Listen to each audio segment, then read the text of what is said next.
the invisible audience. Tonight, as you settle in, we are going to talk about the silence. We are going to explore the dark psychology hiding behind silent profiles. As your body relaxes, your mind will remain active, listening to ideas about those who watch you, the ones who never speak, the ones who create that unsettling, unmistakable feeling that you are being observed. What if the calm you feel right now is the mind preparing to see reality differently? What if the digital silence you perceive isn't empty at all? What if it is, in fact, the most active form of observation? We are not speaking of the accounts that are dormant, the digital graveyards of users who have moved on. We are speaking of a presence. We are speaking of the eyes that see your post the instant it appears. The name that populates your seen list, always there, yet never attached to a like, a share, or a comment. This is the invisible audience. This is the modern ghost in the machine. And the machine is your life, broadcast daily. This presence isn't just passive scrolling. Scrolling is a form of digital grazing, absent-minded and unfocused. This is different. This is a conscious choice to consume your life without participating in it. A deliberate strategy of non-participation. Think of your digital world as a well-lit stage. You are there, under the spotlight, sharing your thoughts, your victories, and your vulnerabilities. You perform, as we all do, for the audience you can see, the ones who clap with likes and speak with comments. But you feel a presence in the darkness, just beyond the light.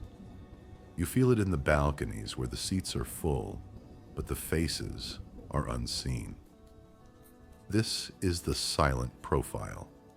The psychology here is not about shyness, though it often uses that as a disguise. It is fundamentally about power. To observe without being observed is the oldest strategic advantage in human history. The one who watches holds the information. The one who performs gives that information away for free. You feel this imbalance every day. You post something personal, a moment of quiet joy, a flicker of doubt, a scene from your life. You check the scene list, and there they are. The familiar names who offer no acknowledgement. They know where you went. They know what you ate. They know how you feel. You, in return, know nothing about them. They have built a one-way mirror, and they have positioned you on the side that reflects, forcing you to look at yourself while they look through at you. This constant, silent observation creates a subtle, creeping paranoia. It is a psychological weight. You begin to curate your own life, not for your friends, but for the ghosts. You start to self-censor. You pause before you post, wondering, how will they interpret this? Their silence becomes a form of invisible control, an unseen editorial pen that strikes through your most authentic impulses. It forces you to edit your own reality before you even share it. This is the first and most powerful act of dark psychology. To control another's behavior without ever having to issue a command. They have conditioned you to anticipate their judgment, a judgment they never even have to voice. Their silence is not empty. It is a meticulously crafted space that they force you to fill with your own insecurities. You project your fears onto their blank canvas. They must think I'm arrogant, or they must be laughing at me. You become your own jailer, and their silence is the key that locks the cell. The invisible audience isn't just watching you. They are quietly and powerfully directing the play. To the anatomy of the digital ghost. Why do they choose this invisibility? What is the architecture of this silence? To understand the watcher, we must first dissect the anatomy of the digital ghost. A ghost is not someone who is absent. An absent person simply isn't there. A ghost, however, is a presence. It is an active user who maintains a deliberately passive facade. They are not inactive. They are selectively inactive. Their engagement is purely internal. They consume. They analyze. They compare. They catalog your experiences. But they never produce a single thing in return. This is not an act of relaxation. It is an act of information hoarding. Imagine, if you will, someone walking through your home every single day. They look inside your drawers. They read the notes left on your refrigerator. They observe the way you live. But they never make a sound, and they leave no fingerprints. You only know they were there because you have a vague, unsettling feeling that something is out of place. This is not a passive act. This is an active infiltration of your space, perfectly disguised as emptiness. The dark psychology here lies in the motive, and this motive is rarely benign. This silence is not a monolith. It is a spectrum of dark intentions. There is the silence of jealousy, the green-eyed ghost. This is the ex-partner who monitors you, not because they miss you, but to ensure you are not happier without them. They feed on your setbacks and grow resentful at your victories. Your life becomes their secret benchmark for their own. There is the silence of professional envy. The rival who tracks your every career move, every success, every public announcement, using your timeline to measure their own perceived failures. They are not looking for inspiration. They are looking for weakness.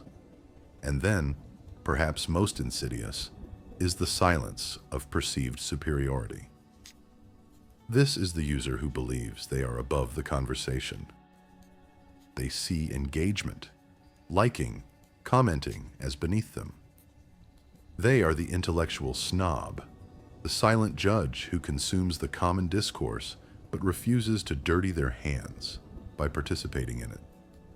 Their silence is a quiet declaration of their own importance. You see this in the real world. It is the person who, when you finally meet them, knows unsettlingly specific details about your recent life. "I saw your trip," they might say, casually. Or, "That was an interesting point you made last week." They admit to the surveillance, but never to the intent behind it. This is destabilizing. It blurs the line between what is public and what is private. If someone watches everything you do, but says nothing, their intent becomes a void, and the human mind, by default, paints its worst fears onto that void. You are forced to assume their silence is negative, that it is judgment or pity, or worst of all, contempt. They have engineered a situation where you do the emotional work of judging yourself on their behalf. This is the ghost's true power. Not just to watch, but to make you believe you are always doing something wrong. The ghost isn't haunting the machine. It is studying the operator. 3. The gaze that doesn't blink. Psychological voyeurism. Have you ever felt a specific person's eyes on your profile? You cannot prove it. There is no notification for it. But you know they are there. Even when they do nothing, especially when they do nothing. This is the nature of the digital voyeur. Psychological voyeurism is the act of deriving gratification from observing others from a position of concealment. We often associate this term with crude physical acts, but its digital form is far more subtle and perhaps more pervasive. The gratification here isn't necessarily sexual. It can be emotional, intellectual, or comparative. The internet did not invent this human impulse, but it did perfect it. It scaled it. It removed the greatest obstacle, the risk of being caught. It is the difference between briefly glancing at a lit window as you walk by and stopping on the sidewalk in the dark to stare into it for an hour. The silent profile has stopped. They are standing in the digital rain, motionless, watching the light and shadow move inside your room. They are not waiting to be invited in. They derive their power, their satisfaction, from the very fact that they are outside, that they are hidden, and that you are unaware of their specific, focused attention. The dark element here is the profound violation of reciprocity. Human social interaction, even at its most basic, is a contract. I see you, and you see me. It is a return of service, a nod, a smile, a like. The silent profile intentionally breaks this contract every single day. They take, but they do not give. This asymmetry is a core component of psychological manipulation. They are allowed to form a one-sided parasocial intimacy with you. They know your habits, your friends, your hopes, your fears. You, on the other hand, are left with a blank screen. This manufactured intimacy makes you vulnerable in ways you don't even realize. They are gathering data. They are learning your patterns. They are, in essence, studying you. This is why a simple view on your story from someone who never engages feels so much louder, so much heavier than a like from a friend. The like is a completed social transaction. It is an acknowledgment. It closes the loop. The silent view, however, is an open-ended, unsettling act of surveillance. It is a gaze that doesn't blink, and it forces you to be the one who eventually looks away. It makes you feel exposed. It is a non-physical, yet deeply felt violation of your boundaries. You feel the sudden urge to close your own curtains, to make your profile private, to hide, to stop sharing, all because of a presence that isn't even technically there. Their goal is to make you feel perpetually seen, and therefore perpetually vulnerable. They have turned your digital home into their private theater. And the more you share, the more you feed the very impulse that makes you feel unsafe. You become trapped in a feedback loop. You post to connect, they watch to consume, and their consumption makes you feel disconnected. They are not interested in you. They are interested in the feeling of watching you. Many stop here. They've had enough truth. But you didn't. Leave a like so I'll know you crossed that line.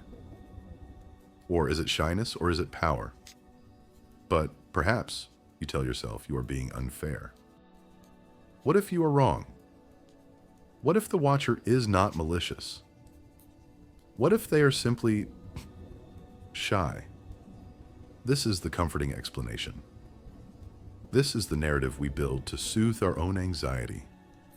Because the alternative, that someone is actively, silently judging us, is too unsettling.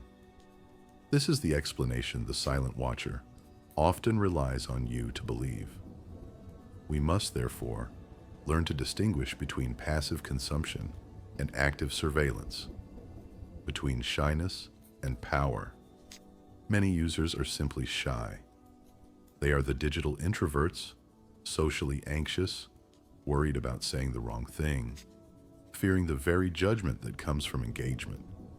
This is a silence born of vulnerability, not of malice. This silence is a shield for themselves. But the silence of the dark psychologist is different. It is a silence born of control. It is a shield, yes, but it is also a weapon aimed at you. How do you tell the difference? Imagine a crowded party. The shy user is standing at the edge of the room, near the wall. They are in the room. They want to join the conversation, perhaps, but they are terrified of interrupting, of being seen. Their focus is internal, consumed by their own anxiety. The power-driven watcher, however, is not at the party at all. They are in the security room, watching all the camera feeds simultaneously. Their focus is external, They are not anxious, they are analytical. One silence comes from fear. The other silence comes from a position of control. You can feel this difference. The shy user's silence is often inconsistent. They may eventually like something when they feel safe. They might engage in private messages, but not in public. Their silence is protective. The manipulative silence, however, is methodical. It is calculated. It is constant. It is the silence of the interrogator, who knows that human beings cannot stand a vacuum. The interrogator knows that the longer they wait, the more the other person will talk, just to fill the agonizing void. You are in that interrogation room. You post, and you are met with their specific, calculated silence. You feel the pressure. You post again, perhaps something more revealing, more vulnerable, hoping to get a reaction. Any reaction. You are spilling your secrets to a stone wall, not realizing that this particular wall was built to have ears. This distinction is critical for your own sanity.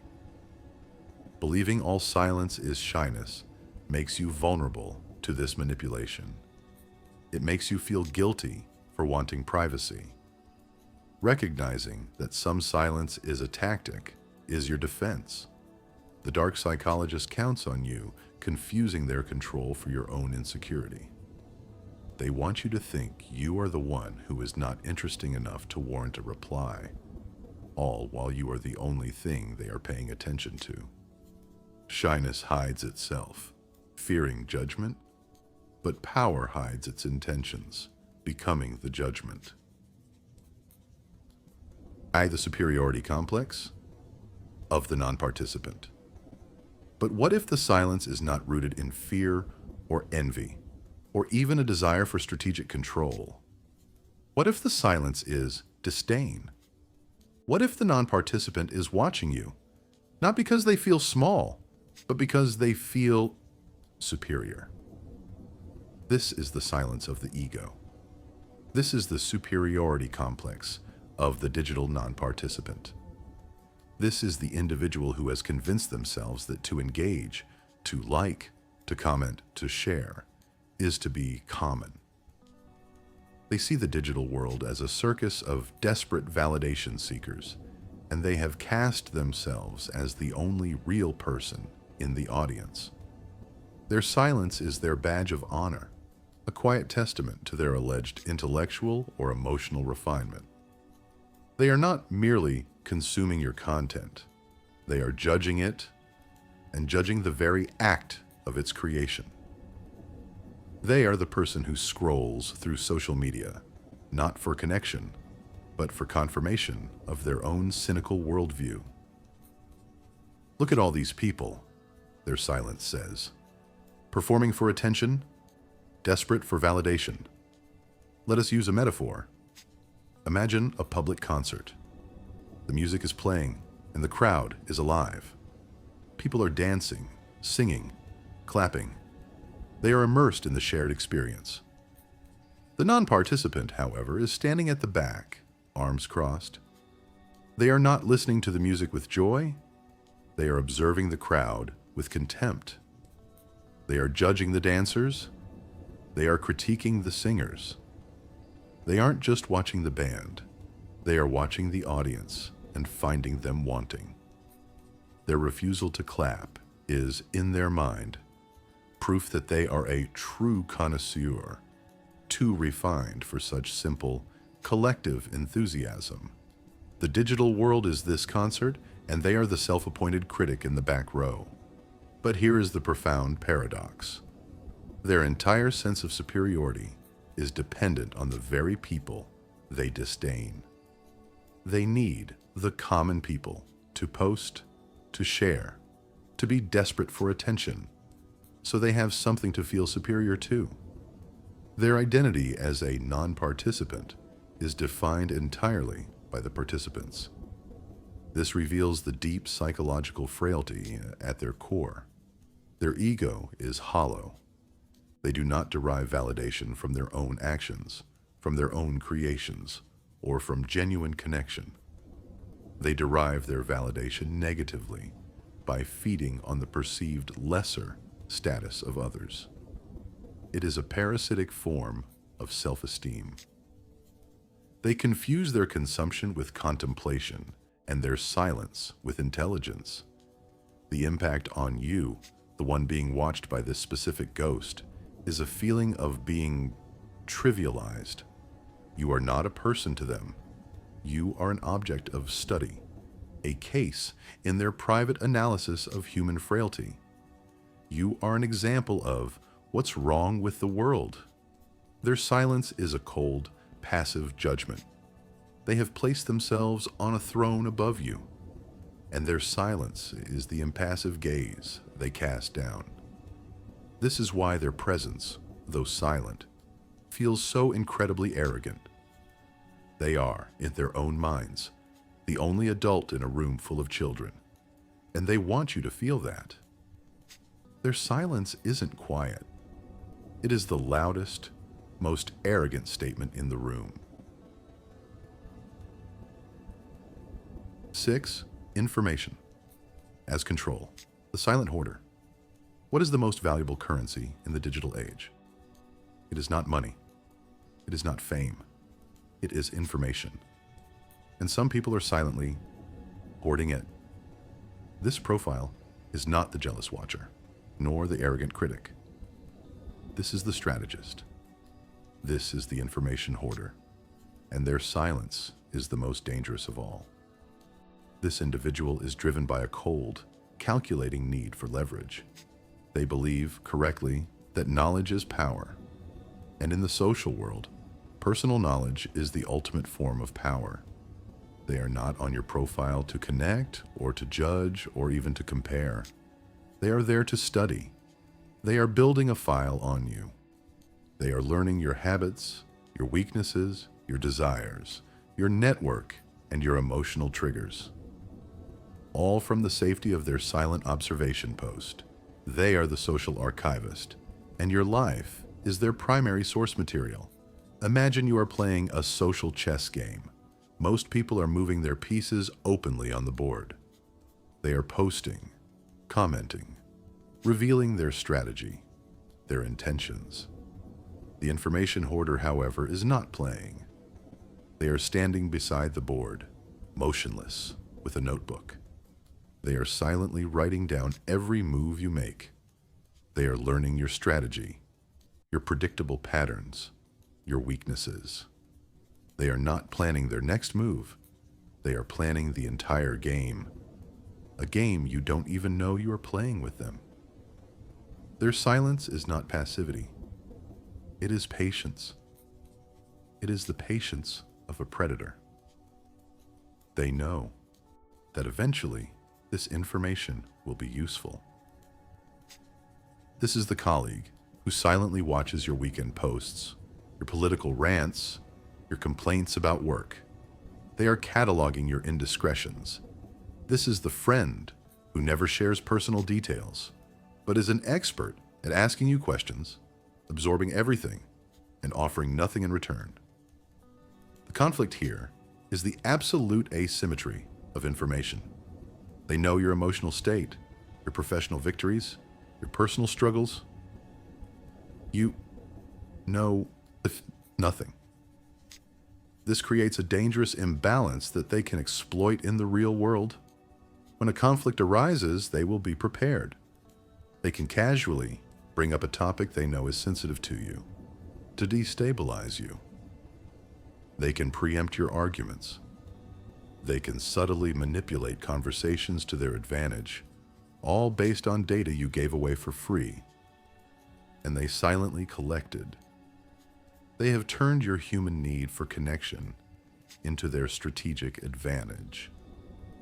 The psychological impact is a feeling of deep-seated manipulation.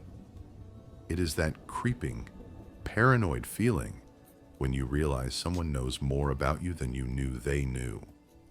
It is a violation of trust, a feeling of being hunted. You realize your openness, your vulnerability, has been systematically weaponized against you. You thought you were sharing. They knew you were. Testifying. They don't want to be part of your story. They want to be the one who owns the rights to it. The green-eyed spectator. Envy's silent theater. Not all silence is cold. Not all silence is strategic or arrogant. Some silence is burning. Have you ever posted good news? A promotion? A new relationship? A moment of pure, simple happiness? And have you been met by a specific, painful silence from someone you expected to be happy for you? This is the silence of envy. This is the green-eyed spectator. And their silence is not an absence of feeling. It is an active, painful withholding of acknowledgment. Envy, by its nature, is a silent emotion. It thrives in the dark. It cannot admit its own name. It is a form of obsessive admiration, filtered through deep, personal resentment. They are, in a twisted way, your most dedicated follower. They never miss a post. They are the first to see your stories. But they cannot celebrate you, because your success feels like their failure. Your life has become their silent theater. They sit in the dark, watching the play, and they are consumed with the belief that they deserved your role. They are the struggling actor who believes they should have been the star. They watch you deliver the lines they wanted to say, living the life they felt entitled to. Every round of applause for you, every like, every congratulatory comment is a personal insult to them. Their silence is the only power they have left. It is their refusal to clap. To like your post would be to endorse the very thing that is causing them pain. To comment congratulations would feel like a betrayal of their own misery. So they do nothing. They just watch. They feed their own unhappiness by consuming yours. This is the paradox of the envious watcher. They are addicted to the very thing that hurts them. They want to look away, but they can't. They are picking at a digital wound, scrolling through your happiness to confirm their own sense of lack. This is the dark, corrosive side of comparison culture. Social media is an engine for envy, and the silent watcher is trapped in its gears. Their silence is a desperate, futile attempt to negate your reality. If I don't acknowledge it, their subconscious whispers, perhaps it doesn't count. If I don't like their happiness, perhaps it isn't real. The psychological impact on them is a slow poisoning of their own spirit, a life spent in the shadows of someone else's light. But the impact on you is a feeling of betrayal and confusion. You can feel their silent, negative energy. It is a hate watch. You begin to dim your own light. You pause before sharing good news. You make yourself smaller, all to manage the silent, envious reaction of one person, sitting alone in the dark. They are dying of thirst while watching you drink from the cup they believe was theirs. 8. Passive aggression through digital absence. But what if the silence isn't about watching at all? What if it's about not watching? Or more accurately, what if it's about making sure you know you are being pointedly ignored? This is the digitization of the silent treatment. It is passive aggression in its purest, most modern form. It is the weaponization of absence. In the real world, this is the deliberate, hostile withholding of communication, an act designed to punish, destabilize, and control. The goal is to make the other person feel invisible, worthless, and desperate for reconnection.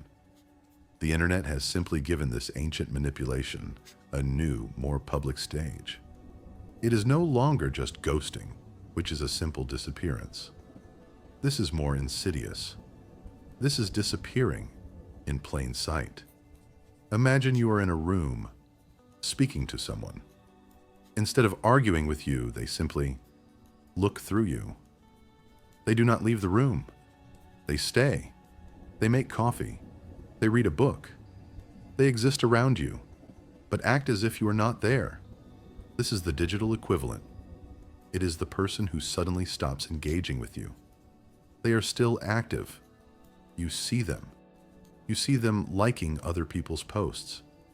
You see them posting their own content, laughing in their own stories. But to you, they are a void. They have surgically removed you from their reality, and they are performing this surgery in public where you are forced to watch.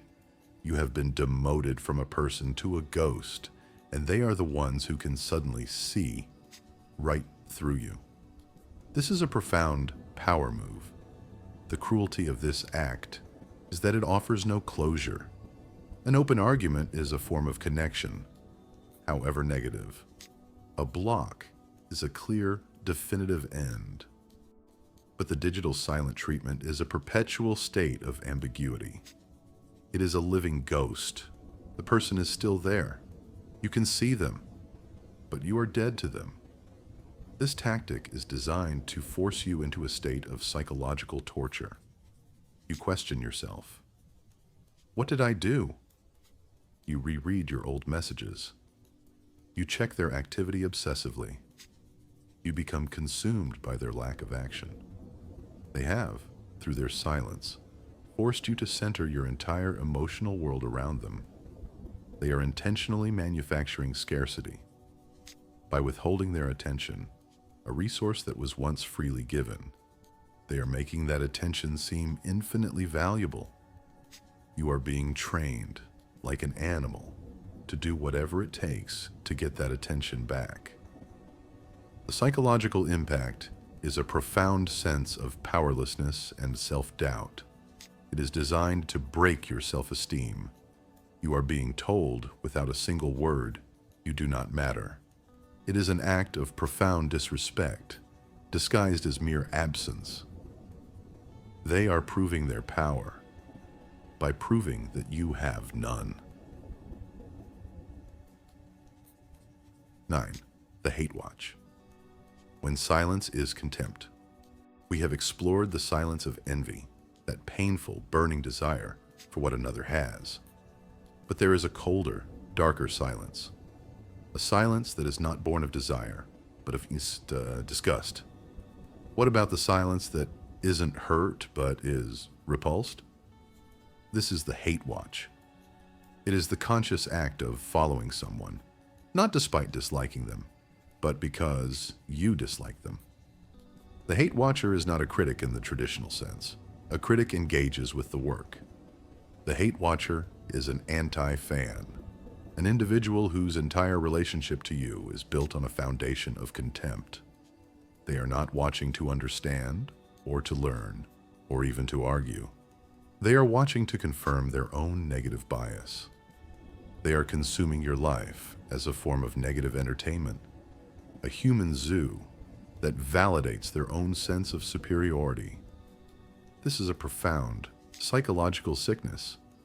Imagine forcing yourself to listen to music you despise every single day, just to remind yourself how terrible it is. Imagine attending every performance of an actor you detest, not to give them a bad review, but just to sit in the dark and catalog their failures for your own private satisfaction. The hate watcher is this critic. Your life is their show. They need you to be what they hate. They need you to be arrogant or stupid or shallow or vain, because your existence as that other reinforces their own identity. If you are the thing they despise, then they, by default, must be the opposite. They must be humble, intelligent, deep, and authentic. Your profile is the outgroup that they define themselves against. This is the core of their motivation. It is not about you. It is about them. It is a desperate, hollow act of ego inflation. You see this behavior everywhere In the polarized digital world, it is the person who follows a political figure just to fuel their own outrage. It is the person who follows a lifestyle influencer just to mock their vanity or inauthenticity. They are addicted to the feeling of being right. They are addicted to the little jolt of superiority they get every time you post. Their silence is their judgment. It is a cold, judgmental void, and it feels different from the silence of envy. The envious silence wants what you have. You can feel its heat, its pain. The silence of contempt, however, rejects what you are. It is cold. It is a dismissal. You cannot put your finger on it, but you feel this hostile, judgmental energy. It is the digital equivalent of someone staring at you across a room, and when you meet their gaze, they just look away, slowly, with a faint look of disgust. They are not watching you to understand. They are watching you to confirm their own judgment.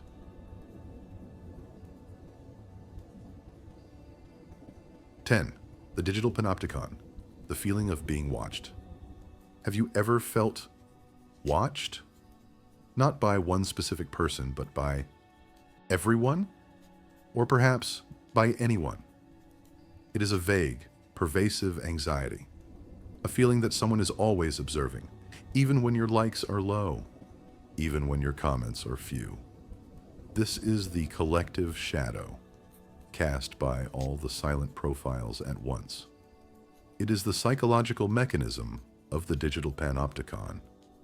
The term panopticon was conceived by the philosopher Jeremy Bentham. It was a design for a prison, a circular building with a guard tower in the center. From the tower, the guard could at any time see into any prisoner's cell. But the prisoners, they could not see the guard. They never knew if they were being watched or by whom. They only knew that the possibility of observation was constant. This possibility was enough. The prisoners, fearing they were always being watched, began to police themselves. They became their own guards. This is the architecture of social media. You are in the cell. The silent profiles are the unseen guards in the central tower. You do not know who is watching, or when, or why. You only know the potential for observation is constant. The seen by list on your story is the tower's shadow. The view counter on your post is the guard's footsteps. The dark psychology here is not an action, but a system. It is the architecture itself, which the silent watchers exploit, often without even realizing it. The result is mass self-censorship. You become your own prisoner. You edit your thoughts before you type them. You soften your opinions. You curate your joy, framing it perfectly. You hide your sadness, fearing it will be perceived as weakness or attention-seeking. You do not do this because someone told you to. You do it because someone might be watching. This is the invisible mechanism behind cancel culture and the enforcement of social norms. The silent audience is the jury. They do not speak. They just watch, waiting for one wrong move, one imperfect statement, one moment of flawed humanity. The psychological impact of this is profound. It is exhaustion. It is the death of spontaneity. You can no longer be yourself online, if such a thing were ever possible, because you are constantly managing the perception of yourself in the minds of the invisible. You are performing authenticity for an audience you cannot see, an audience that may or may not even care. This is the ultimate victory of the silent profile, to make you internalize their gaze so deeply that you do their work for them. You have accepted their surveillance as a permanent condition of your existence. The prison is complete when the inmate becomes their own guard. Halfway through, maybe your body rests, but your subconscious is still listening. Subscribe and let's keep unfolding the human mind together. 11. The empathy gap of the lurker. What happens to a person when they only observe? When they consume an endless stream of human stories, stories of joy, trauma, anger, and loss, but never participate in the human exchange? What happens to the mind of the lurker? The lurker is different from the ghost or the voyeur. Their silence is not necessarily strategic or malicious. It is simply a habit. They are the passive consumer, the browser, the one who just scrolls. But this habit, this persistent state of passive consumption, has a high cost: the atrophy of empathy. Empathy is not a passive emotion. It is not just feeling for someone. It is an active process. It is a two-way street. It is a social transaction. It requires interaction. It's a muscle.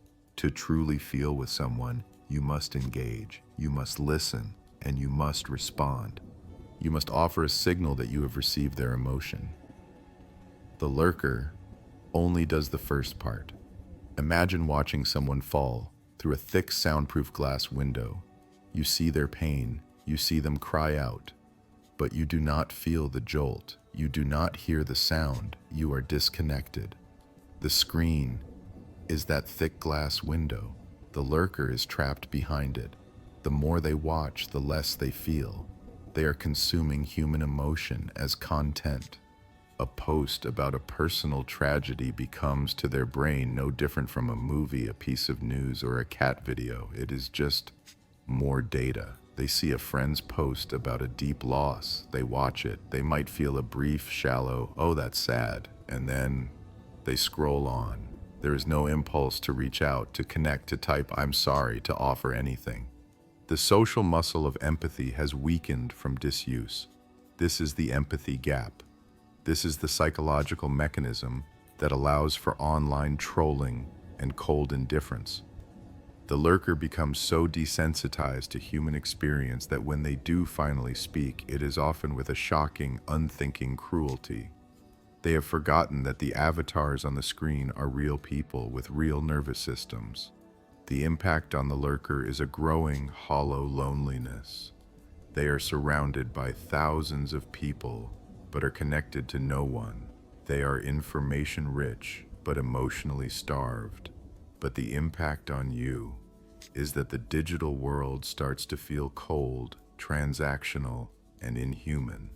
You are crying out into a void, and the void is just scrolling, looking for the next piece of content. You are not a person to them. You are just more noise to be consumed. 12. The profile that exists only to see. We have talked about ghosts, lurkers, and voyeurs. These are, for the most part, real people who have chosen to be silent. But there is a stranger entity in the digital shadows, a profile that has no identity, no posts, no picture, or perhaps one generic stolen picture. It has a name like John Smith or a string of numbers. It seems fake. This is the burner account, the sock puppet. This is the profile that exists only to see. It is a tool, not a person. It is a profile created specifically for the act of surveillance. This is not a person who chooses to be silent. This is a costume fabricated for silence. If the digital ghost is someone hiding in the shadows, this is someone wearing a complete head-to-toe disguise. They have built a hide, a camouflage blind, like a wildlife photographer. They are sitting inside it, with a long lens camera, and you don't even know they are there. Who creates such a thing? The motives are almost exclusively dark. This is the ex-partner whom you have blocked, who creates a new profile just to get back in. It is the obsessed stalker bypassing your privacy settings. It is the jealous colleague who wants to monitor your work life without you or anyone else knowing. It is the family member with whom you have cut ties who can no longer stand not knowing. The creation of this profile is a premeditated act of boundary violation. They know they are not welcome. They know you have locked the door. This profile is their way of picking the lock. They have reverse engineered your social circle, finding the path of least resistance. They send a request. You perhaps see 10 mutual friends, and you accept, assuming it is just someone you don't remember, someone bad at technology. And just like that, the imposter is in your house. This is the most unnerving form of silent watcher. They are not just in the public audience. They are in your private space. They are on your friends-only list. They are watching the intimate moments, the pictures of your children, the private thoughts you share only with your trusted circle. The psychological impact is a feeling of profound violation and paranoia. It is the realization that your digital walls have been breached. It makes you distrust everyone. You start vetting your own friends list one by one, wondering, who are you? Who are you really? The trust that holds the entire social network together collapses. They have not just broken your privacy rules, they have inserted a lie into your social reality. They have not only violated your privacy, they have violated your reality by pretending to be someone they are not. 13. How silence manipulates your perception. We have spoken of silence as a tool for judgment, for envy, and for power. But now, let us look at the most fundamental manipulation of all. Let us look at how silence is not an absence of information, but a direct attack on your perception of reality. The human mind is not built to tolerate a vacuum. We are pattern-matching creatures, meaning-making machines. When we are met with ambiguity, a blank space where a response should be, we cannot leave it blank. We immediately begin to fill it, and we fill it with our own most primal anxieties. The silent profile, the manipulator, knows this. They do not need to attack you. They do not need to criticize you. They only need to remain silent, and you will do the work of destroying yourself. This is the core strategy of psychological interrogation. The interrogator sits, says nothing. The silence in the room becomes agonizing. The suspect, desperate to fill the void, begins to talk. They confess. They invent details. They say anything to make the silence stop. In the digital world, you are the suspect. The silent profile is the interrogator. You post something, an offering of your thoughts or your life. You are met with nothing, a void, specifically a void from that one person. Your mind cannot handle the ambiguity. Why didn't they like it? Did I offend them?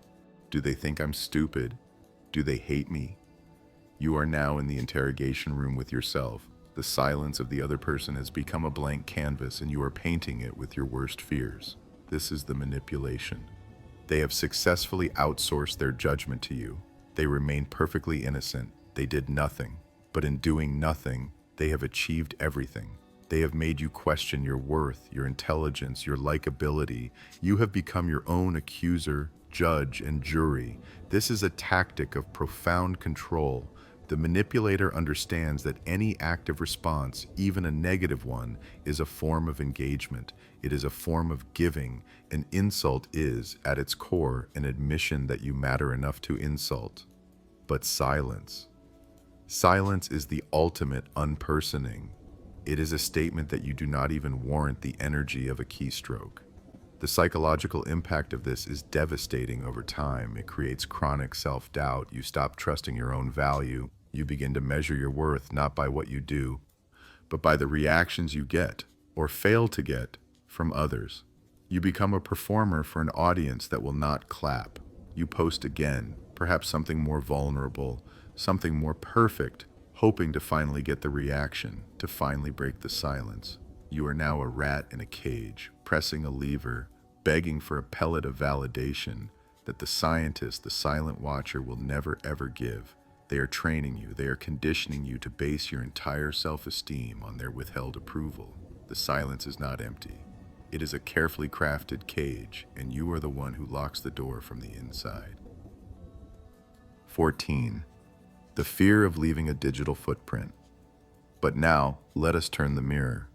What if you are the silent profile? What if your silence is not a tool of power or envy or contempt? What if your silence is terror? We have explored the watcher, but we have not explored the watcher who watches themselves. This is the fear of leaving a digital footprint. This is the deep, pervasive anxiety of permanence. In the real world, conversations are ephemeral. Words vanish into the air. A misstep, a bad joke, a poorly formed opinion. It lives for a moment, and then it is gone, surviving only in flawed human memory. But the digital world is a petrifier. It turns every fleeting thought, every casual like, every impulsive comment into stone. It is archived, it is searchable, it is permanent.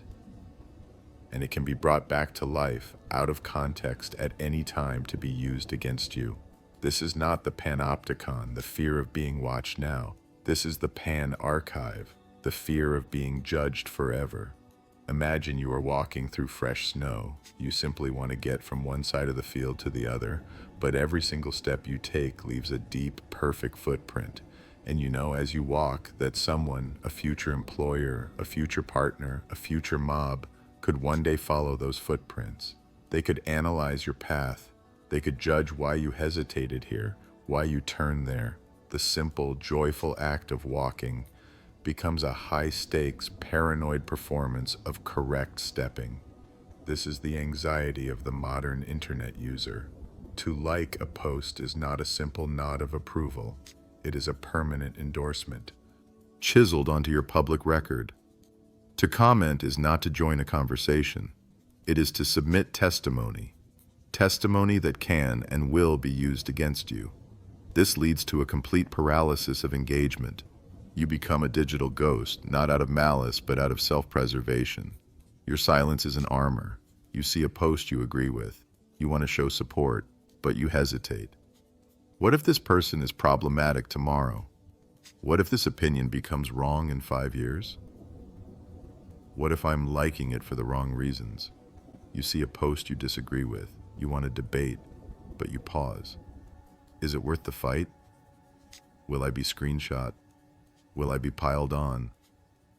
The risk always outweighs the reward of connection. So you do nothing. You scroll, you watch, you agree in silence, you disagree in silence. You have sacrificed all connection for the sake of your own safety. The tragic irony is that in trying to protect your future self from judgment, you are starving your present self of the very thing that makes us human: interaction. You are protecting a profile that no longer has a person behind it. You have become a curator of your own museum, but you have forgotten how to live in it. Your silence is not empty. It is the heavy, suffocating weight of a future that has already come to judge you. 15. The unsettling comfort of anonymity. What happens when the silent profile is not just silent, but faceless? What happens when the silence gains a mask?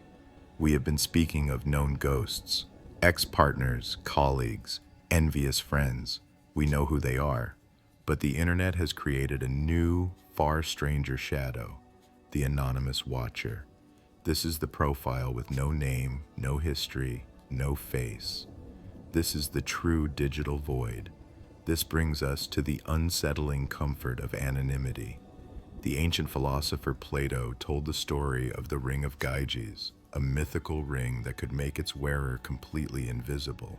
Plato asked the question, if a man could be invisible with zero consequences for his actions, would he still be good? Would he still be moral? The internet is that ring, and anonymity is its magic. The comfort is the perceived freedom of invisibility. The unsettling part is what we do with it. For many, anonymity is a laboratory for the true self. It is the online disinhibition effect. When there is no face, no name, and no social consequence, the parts of ourselves that we keep chained in the basement of our psyche are allowed to come upstairs. The anonymous profile is often not silent for long. It watches, it lurks, it waits, and then it strikes. This is the troll, the harasser, the person who leaves the comment of pure distilled venom. The anonymous watcher is not just observing your life to judge it. They are often observing it to violate it. They are looking for a crack in your armor, a vulnerability, a weak spot, and their comment is the knife. Their comfort is their lack of accountability. They can unleash their own misery, their own rage, their own inadequacy onto you, and then simply vanish. They get the release of the attack with none of the consequences. This creates a paradox. The anonymous watcher feels powerful, but their power is the most cowardly kind. It is the power of the assassin who strikes from a mile away. But the psychological impact on you, the target, is disproportionate. A single, anonymous, cruel comment can weigh more than 100 positive ones from known friends. Why? Because it feels like it comes from the void. It is the disembodied voice in the dark. It feels like it could be anyone. It could be everyone. It represents the hidden, hateful truth of the world. The anonymous watcher, in their perceived honesty, feels more real than the polite compliments of your social circle. This is their true, dark victory. They have used their mask, their unself, to poison your sense of reality, to make you believe that the world, beneath its polite mask, is as ugly as they are. They are not just hiding their face. They are projecting their own darkness onto yours. The mask does not just hide who they are. It reveals what they have been hiding. 16. The parasocial bond with the unseen. But what if the silence is not hostile? What if it is not fearful? What if it is just there? And what if over time you become attached to it? This is the strangest, most subtle form of dark psychology. We call it the parasocial bond with the unseen. A parasocial bond, typically, is the one-way relationship a viewer forms with a creator, like a celebrity or a vlogger. The viewer feels they know the creator, but the creator has no idea the viewer exists. But this is the inverse. This is when the creator, you, forms a one-way bond with a silent viewer. You do not know them. You know nothing about them. You only know their name. The name that is always, always at the top of your seen list. They are your most consistent, most loyal ghost. This is the psychology of habituation. And the human need to find patterns. Imagine you have a very shy cat in your house. It lives under the sofa. You never see it. But every morning you put out a bowl of food, and every evening the food is gone. You talk to the sofa. Hello, you say. Hope you have a good day. You have formed a relationship not with the cat, but with the evidence of the cat. The silent profile is this cat. They are the empty bowl. Their consistent view is the proof of their existence. Their silence is not a void. It has become their personality. It is, in your mind, a sign of their quiet, thoughtful, intelligent nature. You begin to rely on that view. If you post a story and their name is not there, you feel a jolt of panic, of loss. Are they okay? Did I finally bore them? Did I offend them? This is a profound, soft manipulation. You have become emotionally attached to your own surveillance. You have domesticated your guard from the Panopticon. You are no longer performing for your loud, engaged audience. You are subtly beginning to perform for them. You post a picture and your first thought is, I wonder what the silent watcher will think of this. You are tailoring your life, your art, your thoughts to impress an audience of one, an audience who has never and will never applaud. You have built an entire fantasy relationship with a blank screen, attributing to it all the qualities you wish to be seen by. This is, in a way, a digital form of Stockholm Syndrome. You have fallen in love with your most loyal, most silent captor. They hold all the power precisely because they use none of it. They have trapped you by doing nothing at all. You have not just gotten used to the ghost, you have started to set a place for it at your table. 17. The emotional exhaustion of being observed. Have you ever felt tired? Not a physical tiredness from a long day of work, but a deep, psychic weariness that settles in after you have done nothing but scroll through your own phone. It is a fatigue of the soul. This is the cumulative, unspoken cost of living inside the Panopticon. This is the emotional exhaustion of being perpetually observed. For years, we have discussed burnout in the context of work. We see it as the cost of overproduction. But this is a new, more subtle exhaustion. This is the cost of overperformance. It is the burnout that comes from knowing you are always on stage. When your digital life began, it felt like a backstage pass. It was a place to be yourself, to connect with friends, to be raw and authentic. But now, the stage has followed you home. Your bedroom, your quiet moment with your coffee, your very thoughts have all become part of the set. There is no off, there is no backstage. This exhaustion comes from the constant, low-grade energy expenditure of curation. It is the mental labor of managing the perceptions of the unseen audience. You take a photo, the photo is beautiful, but you do not post it. Why? You hesitate. You analyze it through the eyes of the ghosts. Does this look like I'm bragging? You think of the envious watcher. Is this a basic photo? You think of the superior critic. Does this reveal too much about where I am? You think of the information hoarder. What should have been a simple act of sharing becomes a complex, draining negotiation with a silent jury. So you, more often than not, post nothing. This act of self-censorship is not passive. It is an exhausting act of self-defense. You are building a fortress, stone by stone, around your own life, and that is heavy work. The impact of this constant surveillance fatigue is the slow death of spontaneity. You stop sharing your real joy because you fear it will attract the envy or judgment of the silent watchers. You stop sharing your real pain because you fear it will be perceived as weakness or worse, attention-seeking. What is left? What can you share? You are left with a beige, curated, safe version of your own life. You are left with pictures of sunsets, of food, of neutral, inoffensive content. You have hollowed yourself out, turning your public self into a polite, empty shell, all to appease an audience that doesn't even speak. This is the great tragedy. You have become so afraid of the watchers in the dark that you have dimmed your own light until you can barely see it yourself. The exhaustion isn't from what you do online.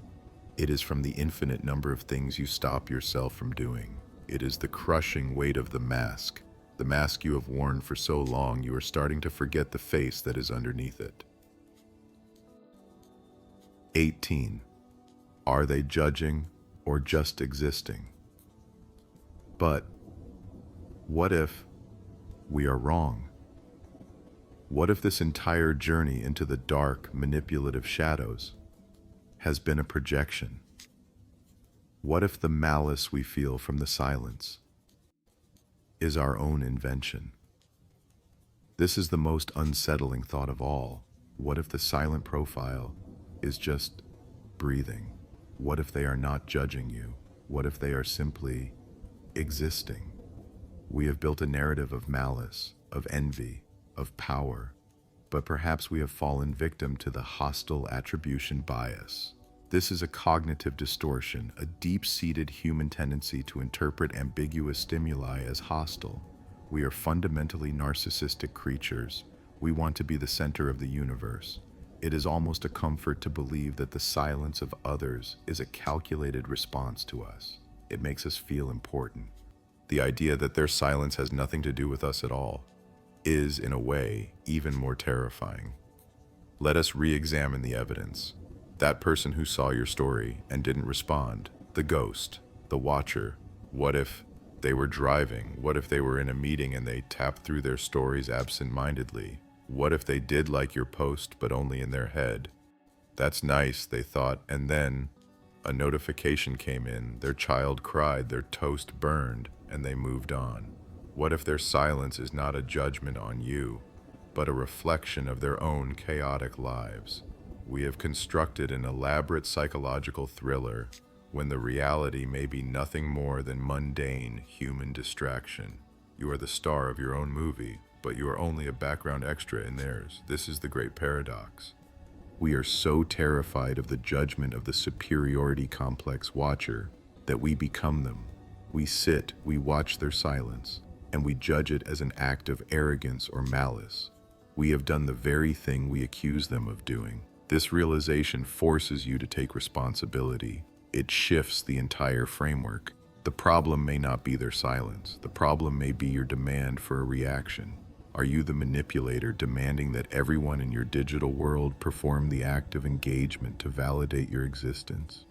Are you the one who is punishing them in your own mind for their simple, human, and perhaps totally innocent passivity?